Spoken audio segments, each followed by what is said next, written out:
की बुद्धिजीवी जनता ने भाजपा को 2022 में जड़ से उखाड़ फेंका और उनकी जो पिछले 5 सालों की करतूतें थी उनका उनको जवाब दिया। स्पष्टतः जो हमारी कांग्रेस पार्टी की सरकार है, माननीय ठाकुर सुखविंदर सिंह सुक्खू जी की अगुवाई में, इससे पहले जब कैंपेनिंग में उन्होंने जो वादे करे थे, 10 गारंटीज वो लेकर आए थे। और मुझे लगता है इतिहास में पहली बार ऐसा हो रहा है कि जो भी मैनिफेस्टो में वादे कोई भी पार्टी करती है कि सत्ता में आने के बाद में हम ये करेंगे वो करेंगे, इतिहास में पहली बार ये होने जा रहा है कि मात्र 15 महीने के अंदर अंदर लगभग 50% ऑफ द गारंटीज, जो 50% यानी 5 गारंटीज थी, वो लगभग सरकार पूरी कर चुकी है। और एवज में जो सबसे पहला और सबसे यूनिक मैनिफेस्टो में, घोषणा पत्र में उन्होंने वादा करा था, वो था 1,36,000 एम्प्लॉयज़ को उनकी पेंशन बहाली का। और उस वक्त मैं अपने ब्लॉक से NPSCA का अध्यक्ष रहा और पुरानी पेंशन की बहाली के लिए हमने दिल्ली,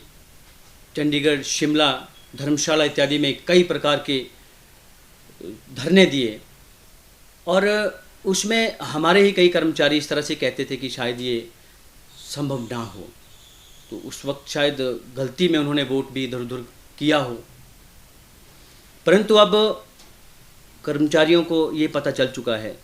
कि जो कांग्रेस पार्टी की सरकार है, माननीय ठाकुर सुखविंदर सिंह सुक्खू जी की अगुवाई में उनका तमाम कैबिनेट, जितना भी मंत्रालय है, वो पूरे तालमेल के साथ में उन 10 गारंटीज पे काम कर रहे हैं। और उनका जो मुख्य वादा था, पुरानी पेंशन बहाली का वादा था, वो उन्होंने पहले ही कैबिनेट में बहाल किया। उसके बाद लगभग जो सबसे मुख्य वादा, जो महिलाओं को 1500 रुपये देने की बात करी थी, माताओं और बहनों को नारी सशक्तिकरण की जो बात करी थी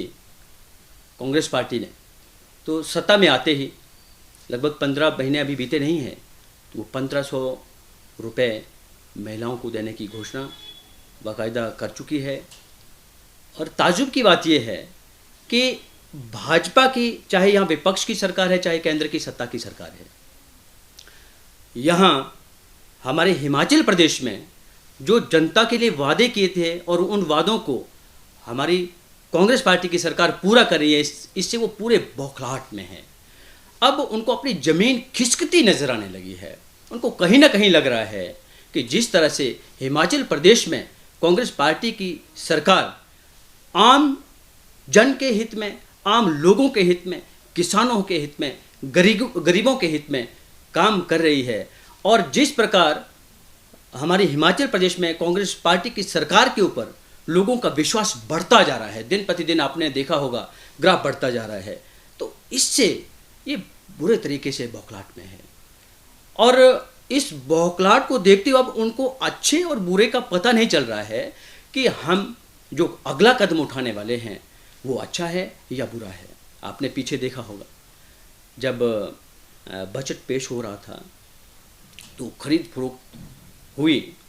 और क्रॉस वोटिंग का मामला किसी से छुपा नहीं है, और इस पर हिमाचल प्रदेश के माननीय स्पीकर के द्वारा तुरंत प्रभाव से एक्शन लिया गया। और आज आप देख रहे हैं कि हिमाचल प्रदेश में जो 6 बागी हैं उनको अपनी जो कुर्सी थी, विधायक की कुर्सी थी, जिस कुर्सी पर लोगों ने उनके ऊपर विश्वास जताकर, उम्मीदें जताकर, आशाएं जताकर जहाँ पर भेजा था, वो उनको छोड़नी पड़ी, बाकायदा अपना घर छोड़ना पड़ा। ये सब इनके षड्यंत्र का, इनके खेल का एक परचम है। और जब मौजूदा प्रदेश सरकार नारी हित में कोई काम कर रही है तो उसमें अड़ंगा क्यों बन रहे हैं आप? हमारी सरकार की पूरी कोशिश है कि नारियों के सम्मान में, नारी सशक्तिकरण के लिए 1500 रुपये उनको मिलना चाहिए। और ये विपक्ष के लोग, यहाँ तक कि सेंटर की सरकार भी इसमें इन्वॉल्व है। ये हर कोई हथकंडा अपना रही है कि किस तरह से नारी सशक्तिकरण के लिए जो हिमाचल प्रदेश की कांग्रेस की सरकार 1500 रुपये देने वाली है उसको कैसे रोका जाए। परंतु हिमाचल प्रदेश की बुद्धिजीवी जनता ये सब जानती है कि कौन उनके हित की बात कर रहा है और कौन उनके अहित की बात कर रहे हैं। तो इसका जवाब जो उपचुनाव होने वाले हैं, जो अभी 6 वैकेंसीज लगभग तय हैं, जिनकी डेट 1 जून को अभी संभवतः बताई जा रही हैं, और 6 के 6 जगह हिमाचल प्रदेश की जनता उनको जवाब देने वाली है। साथ में जो लोकसभा के चुनाव पूरे देश भर में होने जा रहे हैं, उसमें भी भाजपा को पूरे देश की जनता जवाब देने वाली है।